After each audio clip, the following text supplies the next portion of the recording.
whether you are in power or not, as long as you sing along with me on the right wing politics, you're with me. The only prominent right wing leader, the only populist autocrat, if I may use, all of them were, who has not been called, is Mr. Modi. The External Affairs Ministry is being very, very cagey. Very, very cagey. Their spokesman jumps to the platform whenever a single thing happens. Here they've been very cagey, saying he will attend. So yeah, let us know, was he invited as PM?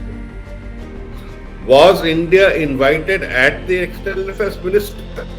Or was India approached at the highest level and decided that the highest level will not go as like Xi Jinping?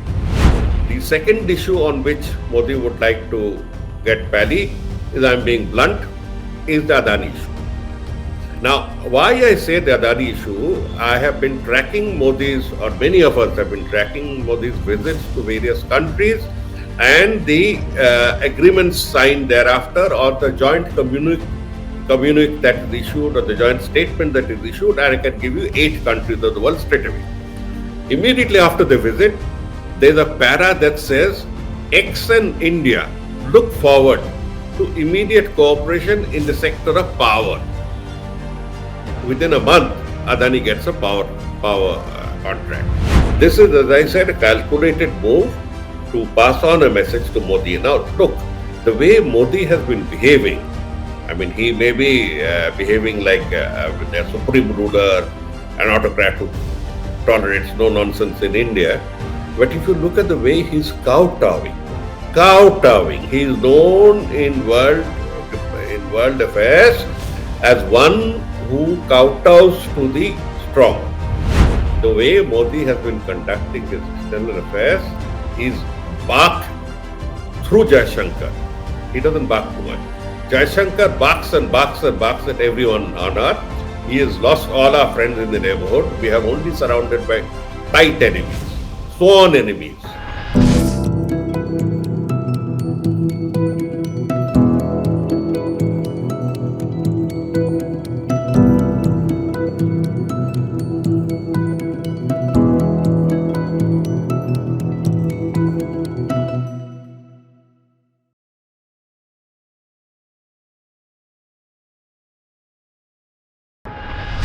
Hello and a warm welcome to HW News Network, your one-stop show, truth be told, for some engaging and thought-provoking conversation. India's External Affairs Minister S Jaishankar will represent India at US President-elect Donald Trump's swearing-in ceremony, which is supposed to be scheduled on January 20th in Washington, D.C. Now, this significant event marks Trump's return to office as the 47th President of the United States of America. But there are lots of questions as to why this invite was not directly sent to Modi. Many people read it as a humiliation. Many feel that there are certain signals which are being given by President-elect Donald Trump. And if you look at the tweet which Subramaniam Swamy has written, and I would like to bring your attention to that tweet, which is quite revealing in a way what he has written. And if you can see it on your screen, I'll just read it out for you. I learned from knowledgeable Indians in US, External Affairs Minister sadly is only invited to attend the inauguration after intense lobbying and begging. He is not invited to the other functions post-oath, and why should India degrade itself to bluff our media? Now, this is quite a revealing tweet, but it leads to many, many questions as to where does it leave Modi, where does it leave India and US relationship, and what are the tough signals which America is trying to give. Joining me now is former Rajya Sabha MP, author, columnist, Mr. Jawhar Sircar joins us this evening. Thank you, sir, so much for joining on HW News. And my first question to you, that Modi is not going, but instead of him, it's S Jaishankar who is going to attend the swearing in. Many people say that, okay, Modi is not going, he's delegated the job to his external affairs minister, or would you see it as some kind of a humiliation for Modi? It's positively a humiliation, a signal to Modi. Now let's look at the invitee list and then you'll get the whole picture. Trump actually spoke to Biden or conveyed to Biden personally. Sorry, my mistake. Xi Jinping. He actually Yes. conveyed this direct message to Xi Jinping. We know about it. There's a language problem. We know about it. And Xi Jinping gave him all the good wishes, like we do in diplomacy, and said, I'll send an underling. Now, that is the first part of the tale. You say that you have come on a platform to finish me off, and you say, come and witness my glory. Chalta nahi. So he said he'll send an underling, and that too he has kept the level, whether it's going to be 4, 5, 7, 11, hanging, just the way Trump behaves. Equal to equal. The second biggest country and most important country in this game is India. And India knew something is wrong. India knew something is wrong. So India sent Jaishankar home. I got it home because Jaishankar's wife stays there, Jaishankar's son stays there. And wherever the wife and son stay is called home. So he was home, not on tour to New Delhi. He was home, and for a long time. If you remember, he's been there from the end of December. Um, End of December, he's been camping there.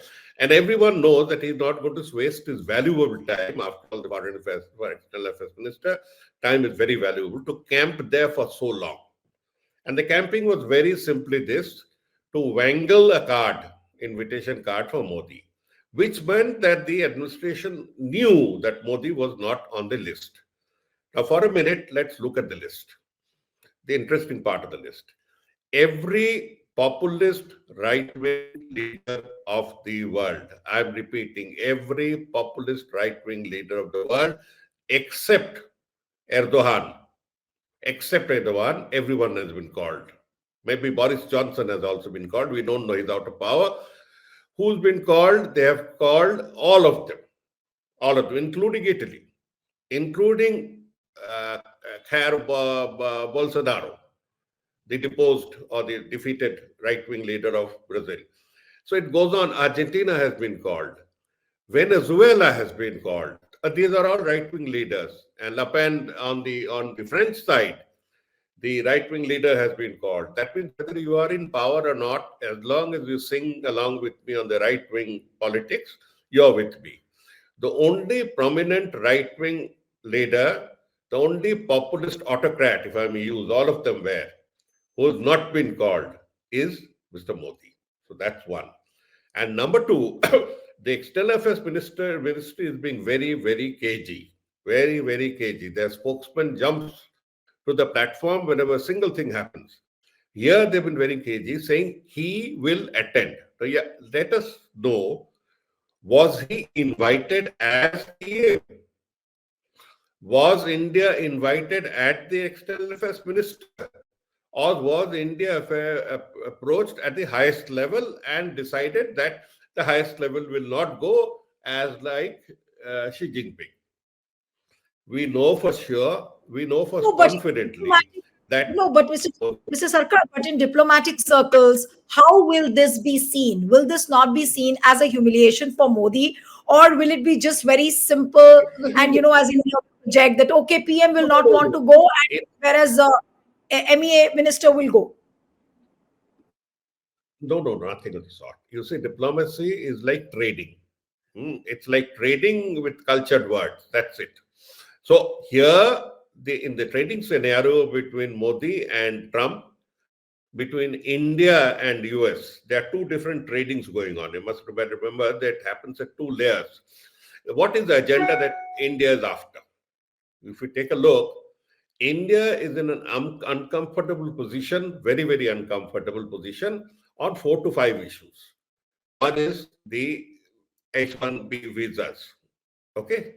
That is going to, if really that takes place, it is going to affect our biggest export to the US, the software, digital exports. He knows that the moment I shake hands, the fellow is going to talk about that.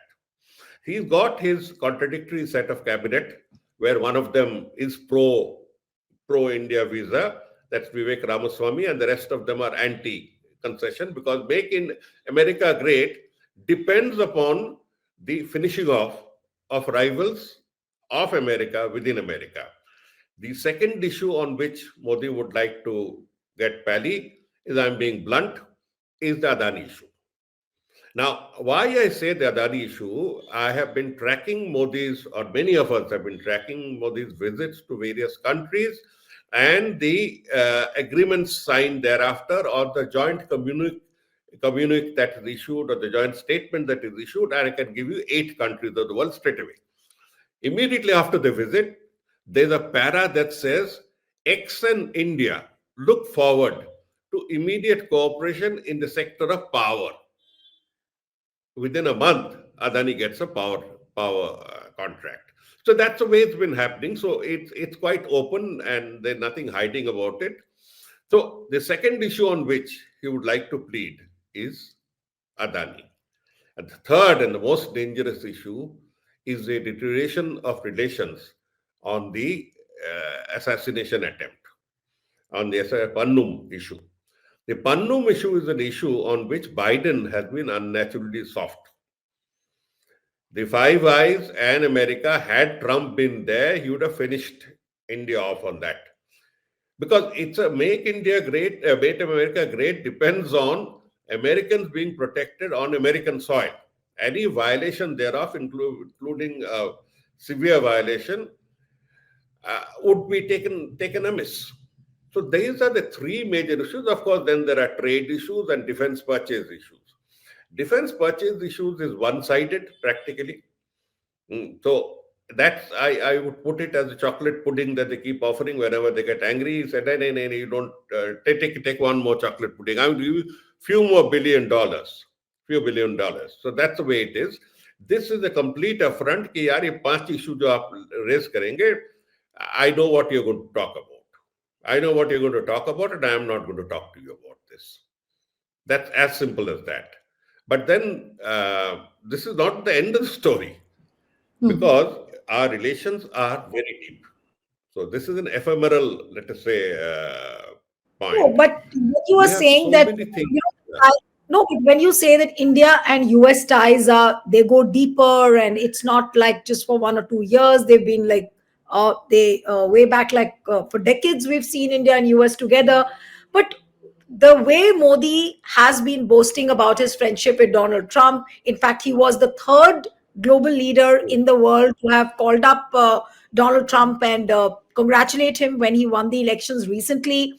And so many times, even as Jaishankar has spoken about the proximity between Modi and Trump, that is it not a humiliation? Why? And there are, and these questions are bound to take place as to why Modi was not called up personally by Trump, why Modi was not considered so deserving to go and attend the oath taking ceremony. Are these questions baseless and unsound? Do they sound?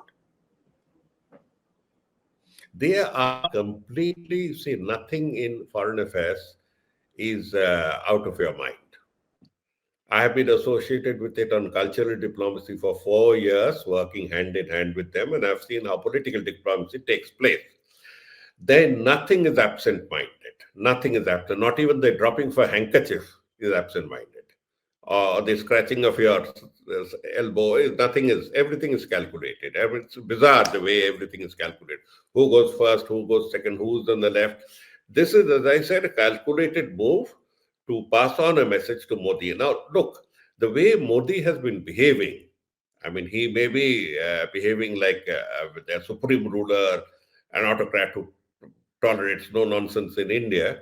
But if you look at the way he's kowtowing, he is known in world affairs as one who kowtows to the strong. The way he butted up to Xi Jinping for 7 years, only to be slapped hard and tight. He took him on his swing, he took him on his morning walk, he took him there, he almost kissed him. Nothing happened. When Xi Jinping required to teach India a lesson, he gave a very hard lesson. All those 22 shaheeds are no more remembered, because after 3 years, 4 years of I don't talk to you, now we are talking on their terms.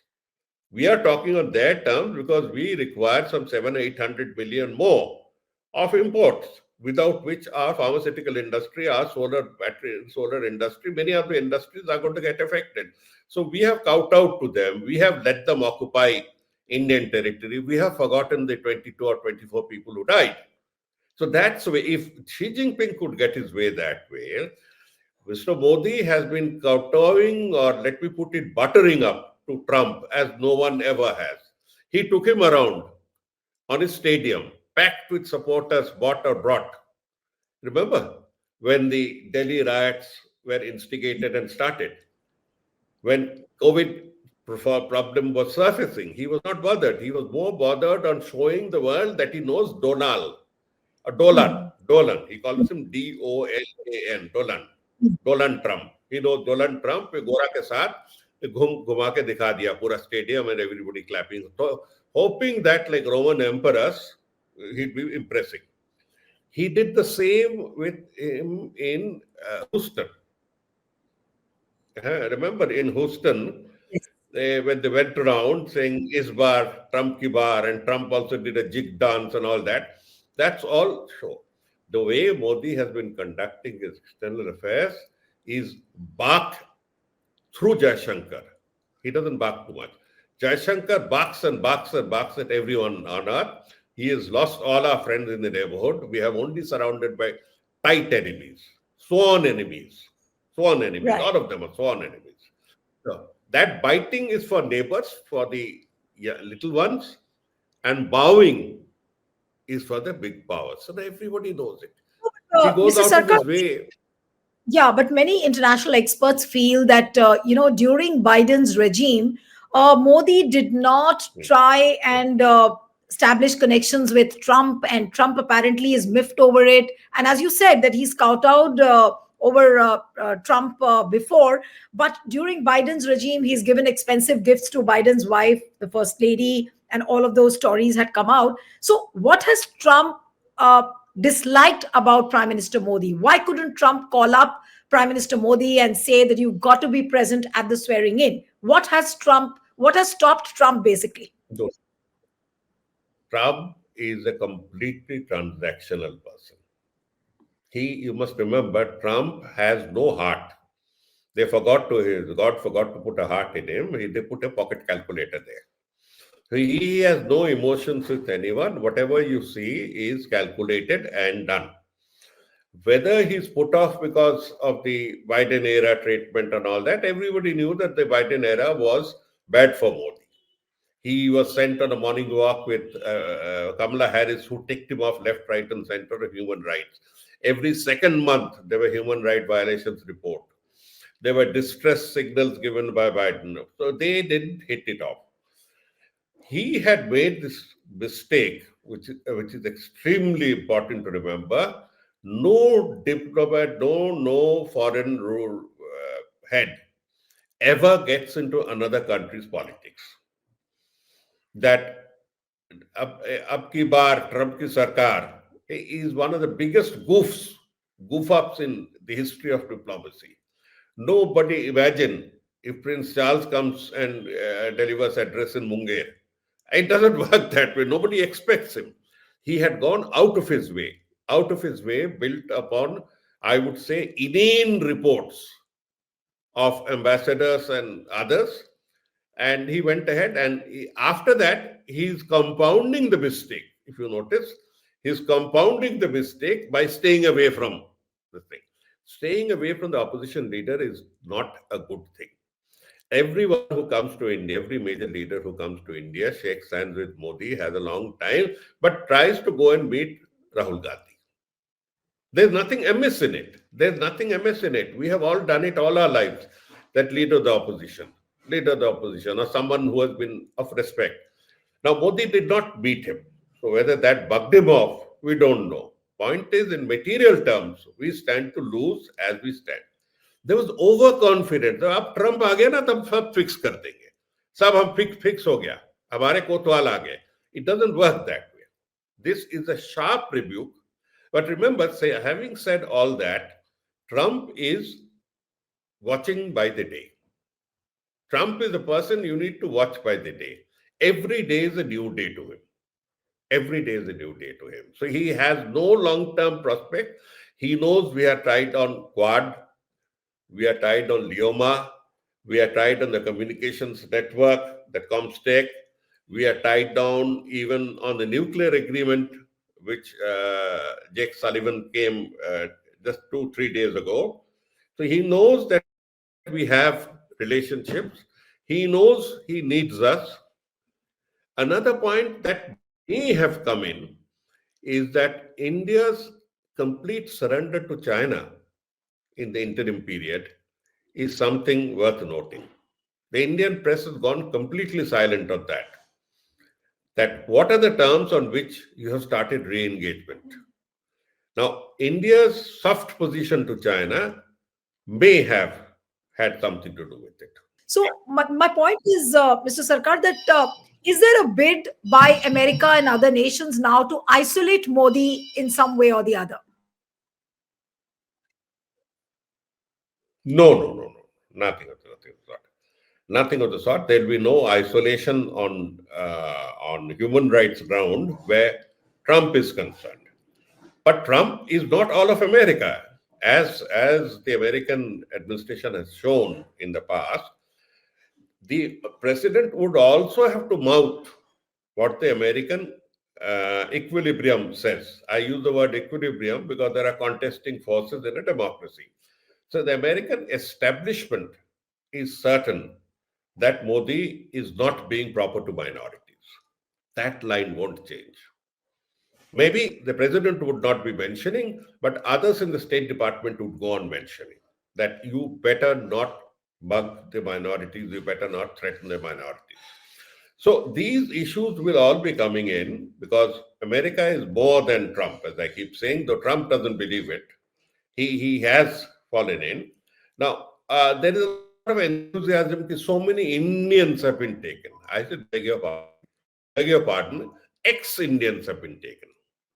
Ex-Indians have been taken. So each one of them would take up an anti-India position if it affected America's interest. I can tell you on oath.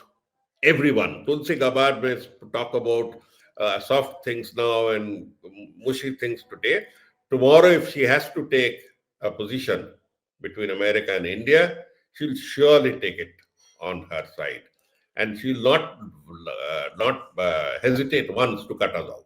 That's the way states and diplomacy function. So, what was his original thing? Doesn't what was his state of origin doesn't matter. Cash Patel will go in for prosecuting people. Just watch it and see where the prosecution is concerned of the Pannun case and others. Patel is not going to stop that just because he's a Gujarati of Gujarati origin or an Indian will not stop him. He's American. He's American. So there's no point in celebrating. No point in celebrating all this. You have been going in for what we call By the and large, no, but constructed narrative. right. But Mr. Sarkar, by and large, how would you see this step where S Jaishankar is going to attend the swearing in and not Modi? Would you see this as Modi's humiliation? You see, it is positively a humiliation and is gulping it down. He's eating humble pie with a little bit of tomato sauce. But there are no choices. That's the worst part of it. Humiliation is done in such a manner that you jolly well take it. Modi has, of course, the option of saying Jaishankar will not attend. I'll send the foreign secretary. He could, saying I instead of foreign minister, but he downgrades the visit himself. Uh, in normal circumstances, Jaishankar would lose his head and his job for taking his boss's place because the ego of the boss is so proverbially big that he's in a very uncomfortable position. He's a very, very uncomfortable position. He had gone to woo on behalf of his boss, and now he's coming back with that girl. So it's like that. So So it's terrible. It's one of those do novels. you see as So Jaishankar this is now? Oh, but Mr. Sarkar, you mentioned an interesting thing, and to which I'm going to ask you the next question: that do you see as Jaishankar's job in danger? Because obviously there is a sense of insecurity breeding within Modi that I had sent him to secure an invite for me, and in turn he returns back, and now he is going. He has to go, not me. So is S Jaishankar's job in danger? See, Jaishankar was picked up as a Naukashahi sort of product. Jaishankar was picked up and made foreign secretary by removing a very competent foreign secretary because of certain skills of networking that Jaishankar has and jumping poles. So Modi knew he jumped a pole and he knows that somebody who has been so good to the Gandhi family and this thing, if given the right lollipop, would be equally good to me and abuse the Gandhi family. So that's exactly what's happened. That's exactly what's happened. Jaishankar has no principle of his own. So Jaishankar knows he's in danger. And he might actually stay back home, as I keep saying. He needn't visit India. He's in a real danger. Hmm. Right. So, but do you see some very tough days ahead as far as India and America relationship are concerned? Because Donald Trump has been talking about tariffs, trade relations have been uneasy. Uh, so do you see some tough days ahead? In fact, some experts also have pointed out that now America, along with other nations, will try and unseat Modi. They don't have a problem with India, but they will try and unseat Modi in some way or the other. Do you see that as a possibility? That that is wishful thinking. That is wishful thinking. They Trump has no animus on that issue, and he knows that Modi will be of greater use. Modi, as I said, subservience to Modi before higher, bigger powers is an established trait by now. So he knows that this guy can bully around the whole neighborhood, which he's doing. But when I call him, he'll be coming yelping. He knows that. So there is no question of removing Modi. Removing Modi. The American establishment has a particular brand, a particular section that believes in whatever you said. That believes that it may be time to remove a man because they are playing around. See, the issues that Modi would be raising is something we expect him to raise. Bangladesh, for instance.